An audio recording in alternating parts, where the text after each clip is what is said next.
Hey guys, today's video is for our Webelos out there. Um, and as some of you Webelos know, one of your requirements is to learn how to light a fire in a way other than a match. Now don't get me wrong, matches are great. I love matches. They work fairly well, and it's said that the very best scouts can make a fire with just one match.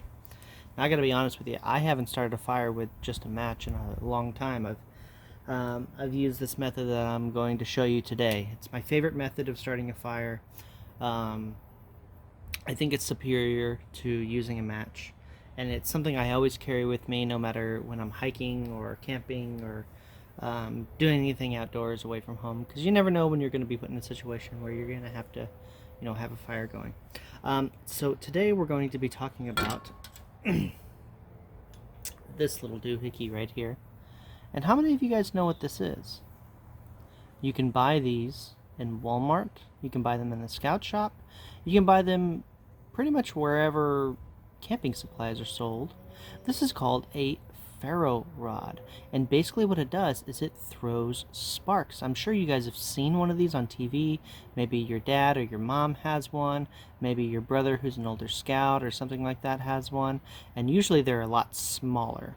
I got this one off of a site. I don't even remember the name of it anymore, but I got it off a site, and the reason I got this one so big is because it just lasts. It'll last forever, and as you can see, I've used it quite a bit. One thing it typically comes with, as you can see on the end here, it comes with a striker. Now, this isn't a bad striker. I don't mind the striker, but I've actually got a better striker. I think it's a better striker. And this came off of another one that I've had. And this is this right now is one of my favorite strikers. And on the end here, it almost feels kind of like the sharp point of a knife edge or something like that. And this is what's going to help us throw the sparks. And I keep this in my fire kit. Now you may wonder why I don't use the striker that it came with. I just prefer the other one. I keep it on there just in case I lose this one. You never know when it's going to fall out of your bag or fall out of it. So I keep it with it.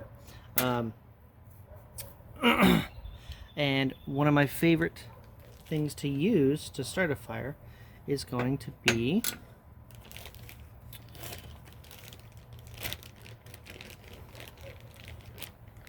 this right here. Get that out of the way there. This right here. Now, how many of you guys know what this is? I can almost guarantee you each of you has these in your house. It's a cotton ball. But it's not just any cotton ball. It's a cotton ball basically soaked in petroleum jelly. Basically, what you do is you take your cotton ball and you flatten it out as much as you can. You put some petroleum into there and you close it up in it, and then you kind of get it just filled with petroleum jelly. And here's how you use this. So before we use this, I'm going to set this aside because I don't want to light it right now. And I'm just going to show you the ferro rod and basically how we're going to use that. So the important thing with a ferro rod is that basically you want to point it at whatever you want to light. Right? And so many people will take it and they'll go down with it. The problem with going down with the ferro rod, and let me see if I can do it on the other side here so you can see it a little better. There we go. The problem with going down on a ferro rod is, let's say you have a fire layup. Let's say you have your TP set up, right, or something like that. You could accidentally knock stuff over that way. So what I recommend you do is to hold this right here and to pull backward. And that way you're... my hands are all slippery now from the petroleum. Oh, there we go. See? Now that I'm pulling backward. And it directs those in one place. Isn't that cool? So that's the way that I would recommend that you use the ferro rod. And like I said, these are pretty cheap. You can get these. I definitely recommend you keep one in your fire kit. Alright, so now to our petroleum gauze. Now, the best way to use the petroleum gauze is we could just set this down like this and light it, and that may work okay. But the best way, especially if we're using sparks, is to actually pull it apart about halfway, and as you can see, all that fluff kind of comes up, and all that fluff, what it's going to do is it's going to help catch those sparks. Now typically what you want to do is you want to put this, put something below it, because believe it or not, some of this petroleum jelly will actually kind of melt downward, and you want as much of that as possible when you're using this. But this should be fine. So let's see. So usually, like I said, put some leaves or some sticks below it. That way it kind of catches that, kind of allows that flame to do, to go better. Now, the best cotton balls, I think, are the bigger ones, but this is one of the smaller ones, and that's okay. All right, ready? 1, 2, 3. 1, 2, 3. There we go. All right. I was having trouble pulling it. My fingers are a little slippery from the petroleum gas. But anyway, so this is one of the best ways, I think, to start a fire, especially when you're out there on your own. Why not? You don't want to leave anything to chance. And the reason I like this the best is because, one, as you notice, the flame stays for a little bit. With a match, you're not going to get that flame as long, and this kind of gives you some time. It gives time for that wood to catch. So this is right now one of my favorite pieces of tinder to use.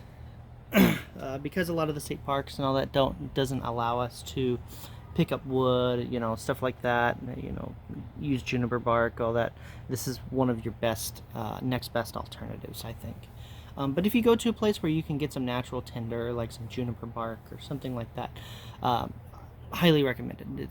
It really works great, and it lends itself very well to the one match rule type thing. But this should burn roughly, without any wind out here, probably about 3 minutes or so. I'm not gonna sit here and make you look at it the entire time, but this should burn for about 3 minutes or so, just one of these small ones, and I would venture to guess that the bigger ones would burn much longer.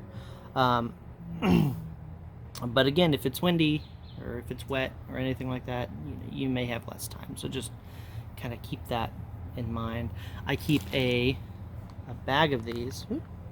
I keep a bag of these right here, as you can see, a bunch of them, because you never know, one may not, if it's windy or something like that, you may need,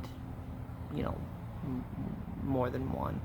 But typically, one will get the job done. Anyway, guys, I hope that you enjoyed this today. I hope that you learned something. Again, it's really fun. I'm going to make a video later on of actually how I make these little things. Again, stay scouting. I miss you guys, and I'll see you later.